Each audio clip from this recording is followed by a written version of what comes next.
Alright guys, the signal is going out. The warning is going out. It's going out across the radio waves, the airwaves.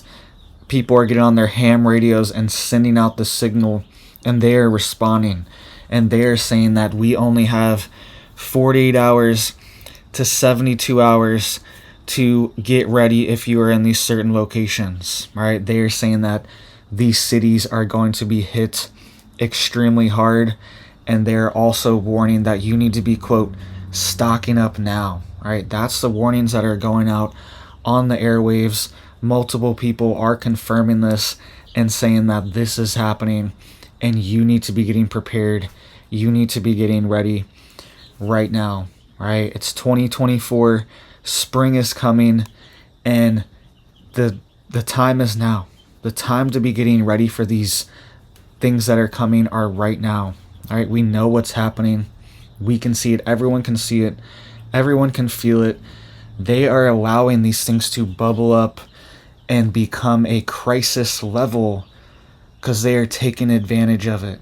All right, they are also manipulating and exploiting the justice system to try to shut down our 2024 elections. That's being affected right now as well.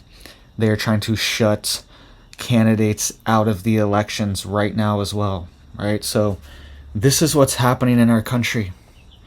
And if you don't see the warning signs, and if you don't listen to these warning signs that are being broadcasted, we'll get to in just a second, then it's hard to feel bad if you're not prepared when it starts hitting the fan. And it's hitting the fan now. It's starting to hit. The pendulum is swinging back. All right, it's swinging one way, but now it's swinging back with just as much force the other way. All right, it's gaining momentum. So you need to be getting ready. All right, we're doing big projects on our homestead. We just got on our homestead recently. All right, and we have a ton of big projects for 2024. All right, the garden is being dug out, planting a ton of crops out there. We have a bunch of chickens. All right, we now have around 50 chickens total. All right, we have at different levels. We have full egg layers, we have some in the middle, and we have brand new chicks as well.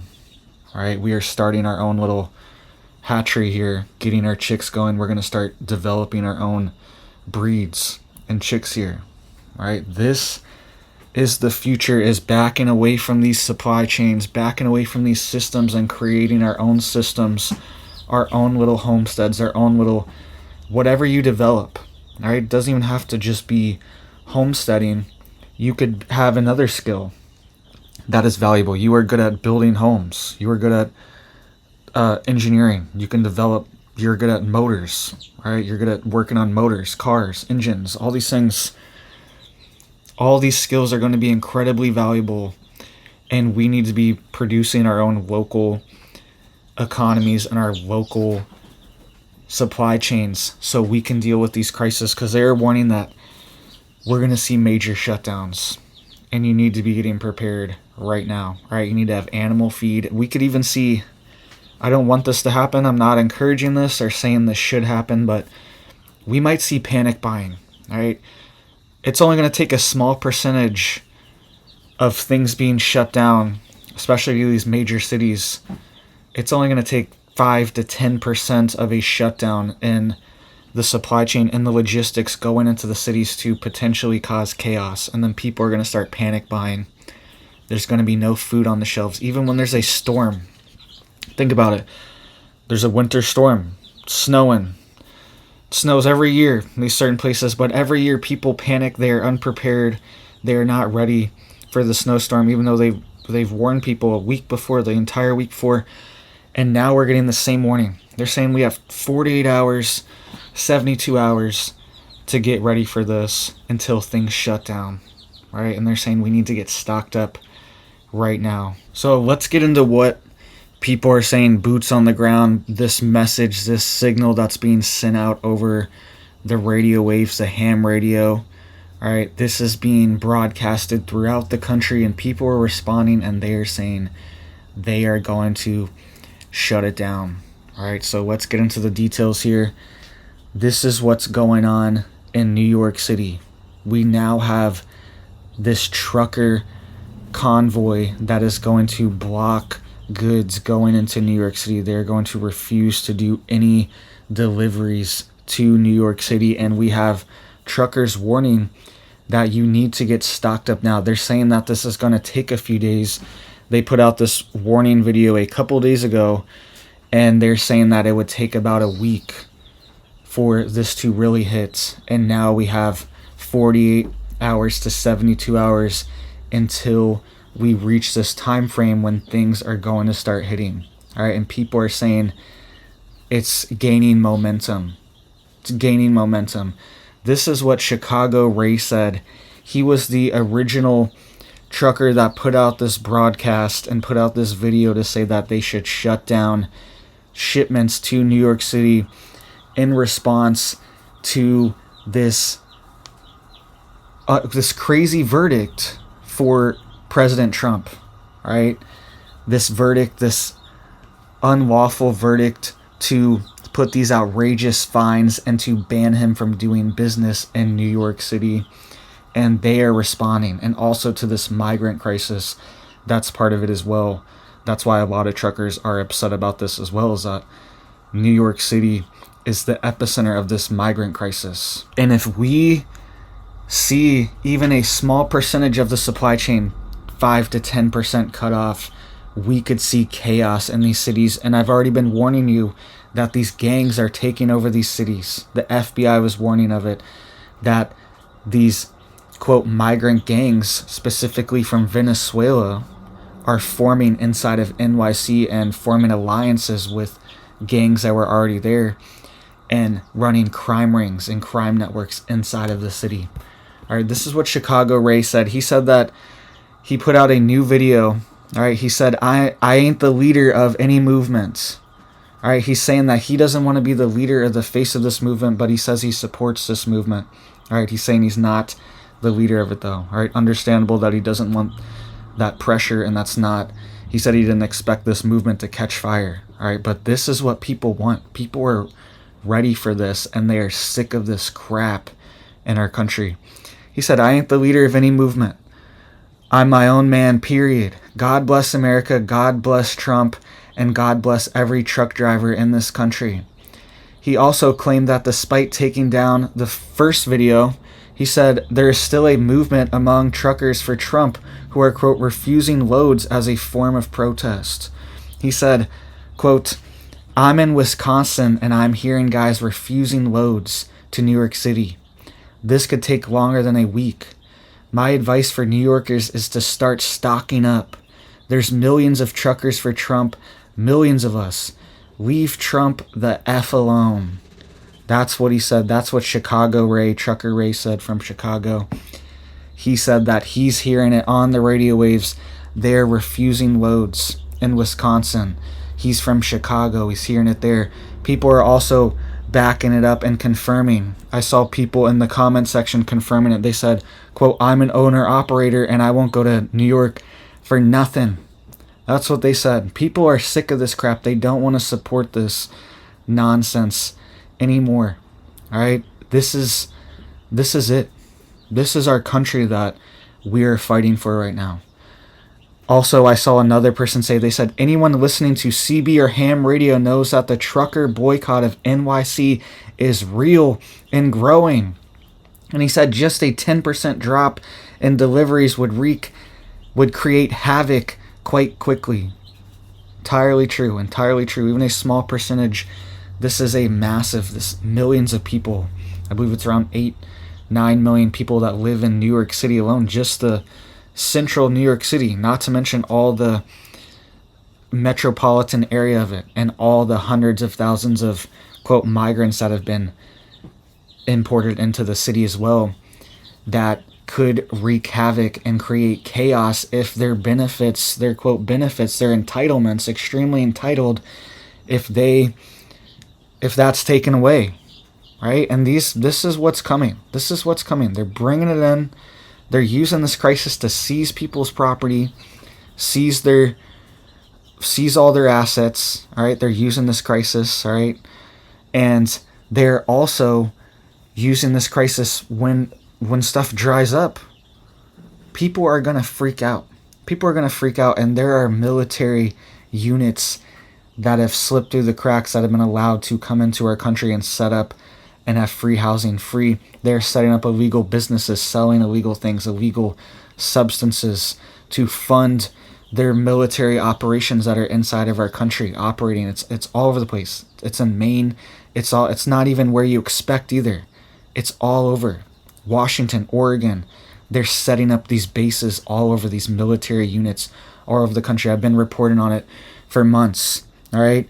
But we also don't want people to panic buy. I want to reiterate that because people need to get stocked up, but there could be a panic buy situation in New York City where it just makes the shortages and things even worse. All right, so don't panic buy. But if you've been watching this channel, you probably already are stocked up. You probably have your pantry going. You have a ton of canned goods. You probably have 10 bags of 20-pound bags of rice. All right, you have 200 pounds of rice in your pantry probably. All right, you have a bunch of canned meat.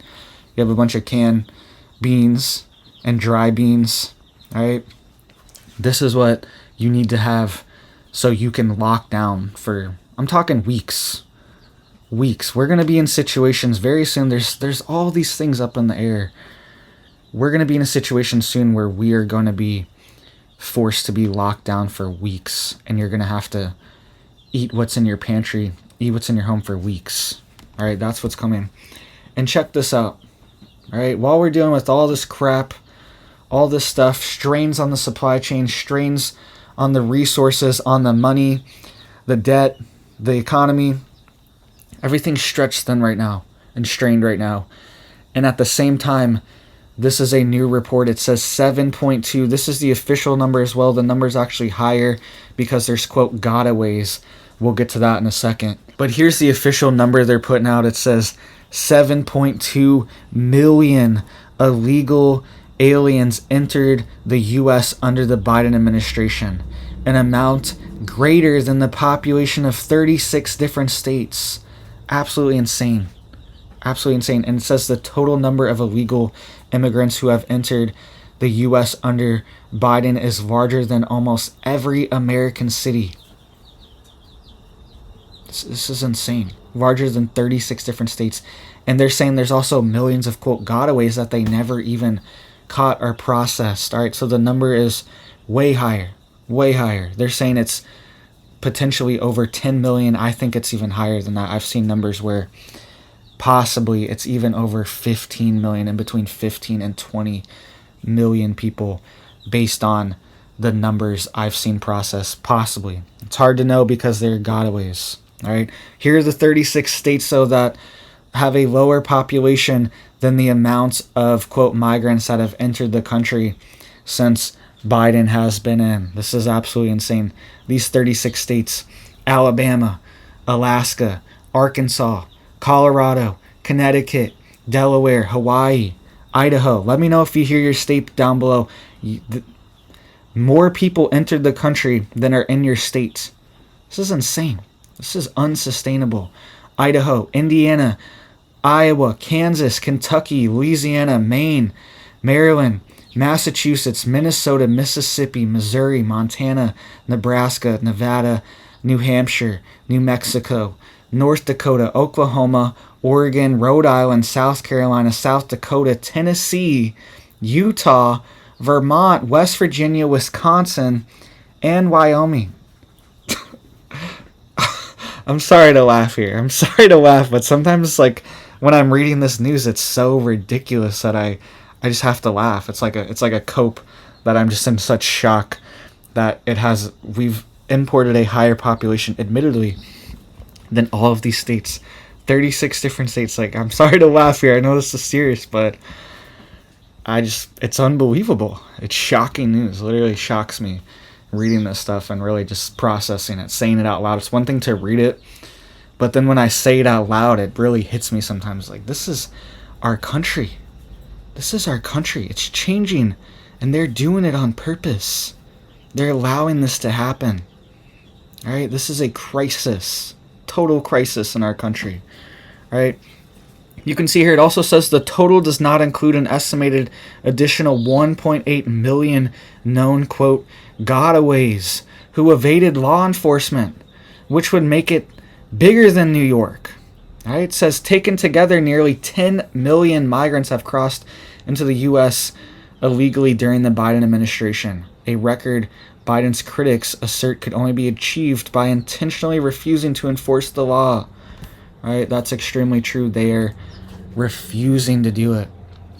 They're refusing to enforce the law for our country being invaded. People openly just crapping on our country and our laws and our borders and our sovereignty and everything. Right?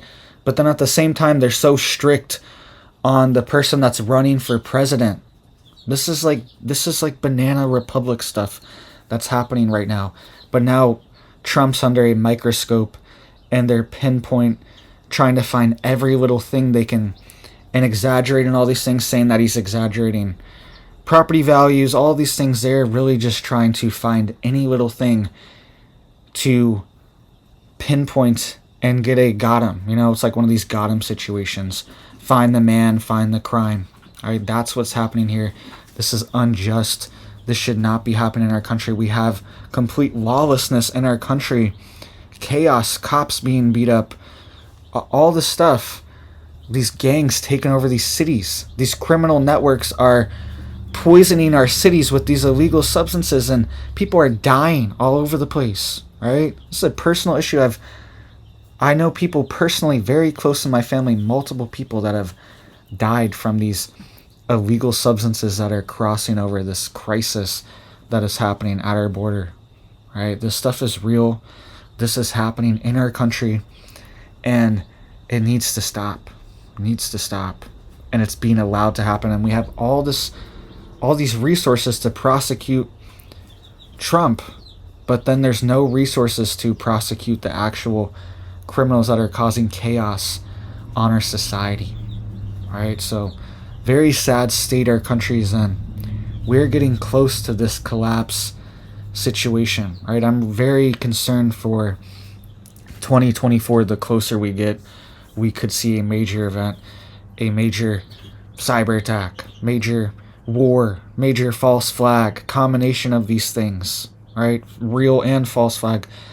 These waters are so muddy that we could see anything happen in 2024 and potentially cause problems later in the year. Let's hope that doesn't happen. We don't want that to happen.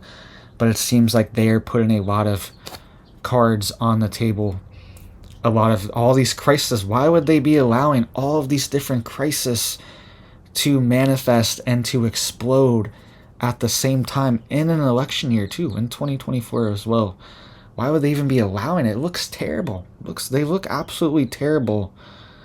It doesn't really make sense that they would be allowing things to get this bad. The optics internationally and domestically are terrible. They're atrocious. Everyone knows it. Everyone, even people that are lifelong liberals, are now saying that this is like, what's up with this guy? What's going on? What is happening here? They're even talking about potentially replacing Biden, right? There's been talk of it, right? It's nothing confirmed, but the talk has been there. They've been circulating this idea now for at least 6 months. I've seen it pop up in the news every single month. They're circulating this idea. All right, so they're allowing things to get bad for some reason. And it could potentially be, it's so bad now that we have to delay. We potentially have to cancel what's going on in 2024. All right, so get stocked up, guys. Get ready. This trucker stuff, it could hit anywhere. It could hit anywhere. And another thing for this too, that's really sad about this situation, is that people are going to try to, and really quick, hit it up for me down there, right? If you're enjoying this video, just hit it up for me down there really quick. It only takes a second, and I really appreciate that. It really helps, right? But another thing about this trucker situation that's sad is that they are going to, if there is a massive amount of truckers that decide they're not going to go to New York, this will make rates skyrocket. all right, going into New York, and then people that don't really give a crap or care or whatever. And I saw this one article, they're even saying, oh, they're going to just give all their jobs to the migrants and the immigrants. I literally saw an article, it was out of Newsweek, I believe, that was saying that. Just saying, oh, if the truckers don't want to go to New York City, we'll just get all the migrants to do it. That's exactly what it was saying. This is insane what's going on in our country. Right? They're allowing this, they're bringing in an almost underclass, a second class of citizens to use and exploit, and we could see rates go so high that going into New York City that people just don't care as well, that they're just going to take the rate, they're going to take the money and run because they don't really care about any of this stuff and they're not worried about it. But that's the short-term play. That's why our country is here in the first place, is because people are always playing the short-term game. It's always the short-term game to screw over our country. It's always like, well, we can screw it over here. It's fine. All right, but long-term, this is going to lead to a collapse of our country, and it's already happening right now. So let me give you guys an update on the chicks here really quick, because this is what we're working on our homestead. Every single day, we're working on this. They're getting bigger. We just moved the other chicks out, all right? Those chicks that I've been showing you the past month before the little girls were here again, they're outside now. They're going outside. So, and they're outside every day. They come inside at night. It's still a little cold, but they're going outside every single day, right? So we're working on things in our homestead. We're going to be building out a bunch of little coops for these girls soon so they can go outside next month. And we're going to be even getting a few more, all right? We're trying to get a ton of egg layers. We're trying to get a ton of meat production birds as well, so we can have our own flock going, our own little hatchery going to produce our own birds, our own flocks, and keep it going. Have these sustainable food sources in our life, right? So make sure you're working on this stuff. Make sure you're getting stocked up, especially if you're in New York City, especially if you're in these mega cities. They're just going to be screwed, right? They're going to be screwed when it hits the fan. I'm sorry, but it's just, even if you have a massive prep, the government is going to end up seizing these things eventually. All right, look at what's happening. They're already trying to seize properties for this migrant crisis. They're going to be seizing goods and seizing food, things like that as well, when it hits the fan, especially in these big cities where there's millions of people that are starving. If you're more rural, you can probably get away with it, because other people, there's a ton of people around me. There's people around me that have more than me. They have cows, they have horses, they have more chickens than me, they have more stuff than me. So we're set up for this. We're ready for this when it hits the fan. Everyone else is already doing their own thing, and I'll be there to barter, and I can provide vegetables. All right, I'll have fresh grown stuff. That's what I did for years, farmers markets, selling veggies. Me and my wife, before we had kids, we did that for years. And even when we did have a kid, we did that for a while before we went in our RV off-grid for a few years. And that's what I'm going to be doing. I'm going to be providing vegetables. I'm going to be providing eggs. I'm going to be providing chicks for people for their farm. All right, that's what I'm going to be working on now and when it hits the fan. All right, so it's already set up. It's already ready to go when things do go down. So thank you guys. Please hit it up for me down there. Make sure you're getting ready. This is a cream leg bar chick. All right, I've had some of these for years, and she's an incredible layer. She lays almost every single day. I was surprised. Didn't expect her to lay that much. And they mostly lay blue eggs, sometimes a little bit green. All right, depends on how pure their genetics are, but I love these chicks. All right, they have little fluffy heads, and they're sweet. And it's my son's favorite chicks out there, is the cream leg bar. Calls her Sunny. It's his favorite chick out there. All right, so thank you guys. I hope you have big blessings for your life, your family, your farm, your homestead. Hope it's getting blessed this year. Hope you are getting prepared spiritually, physically, mentally, praying for peace and praying for this world to turn around. All right, so thank you guys, and I hope you have a big old blessed day.